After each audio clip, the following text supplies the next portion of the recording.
Jim Gareffi. I'm the health agent for the Stow Board of Health. I'm here to talk to you today about the town's or the board's new water quality testing requirements. As many of you may know, the town has well regulations and has had them for a number of years. In 2015, the town adopted the model state regulations for well water and well construction. And since then, there have been a number of discoveries of materials like PFAS in the water that the town decided that was time to update their well regulations and add additional parameters to their water quality test requirements. And so what I'm here to talk to you today about is what that process is and what needs to be tested as part of their regulations.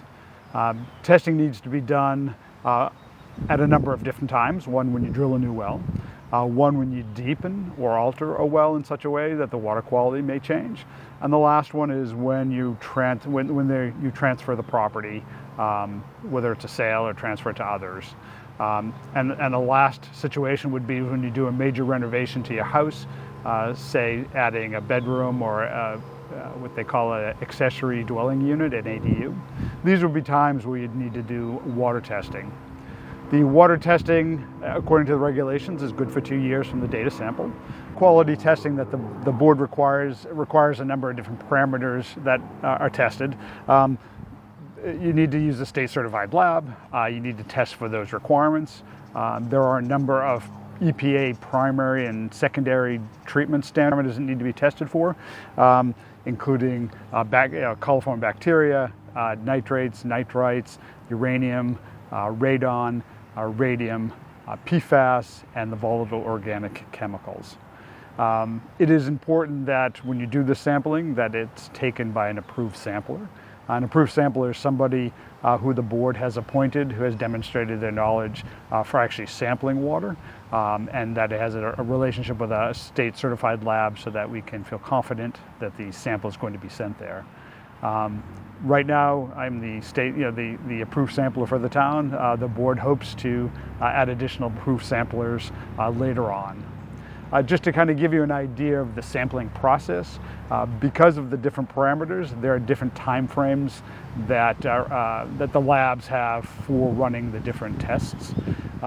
If you're looking to do this and it's part of a sale or it's part of a building permit process for that matter, you probably need to leave yourself some time. The bottles you see in front of you, there are again a number of different parameters that are being tested for. Some of them have a little bit longer time frame at the lab. So for testing for PFAS, which the test includes, it takes about 3 weeks to get those water results back.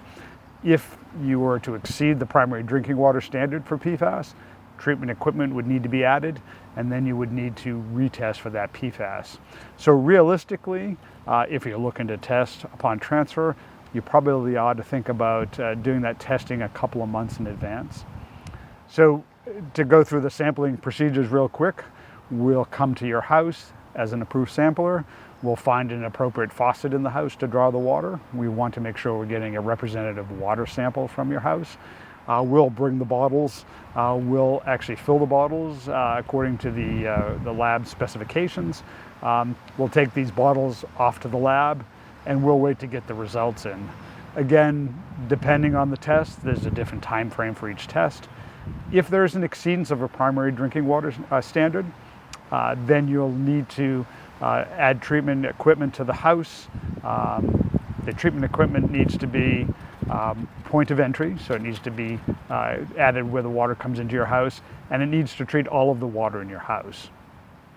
Once the treatment equipment is installed, we will go back to the house and resample for that item that exceeded to make sure that the treatment equipment that was installed is actually treating the water appropriately. If you have that exceedance, in addition to retesting after treatment is installed, you need to put a notice on the deed for your property, letting future owners know that in order to maintain potable or safe drinking water at that house, that they need to maintain the treatment system that has been installed in the house. If you have any questions about this process, the Board of Health will post a more complete sampling procedure, including all the parameters on their website, along with a list of what they're looking for people to be approved samplers in town. And if you have any questions, you can certainly give the Board of Health office a call. Thank you.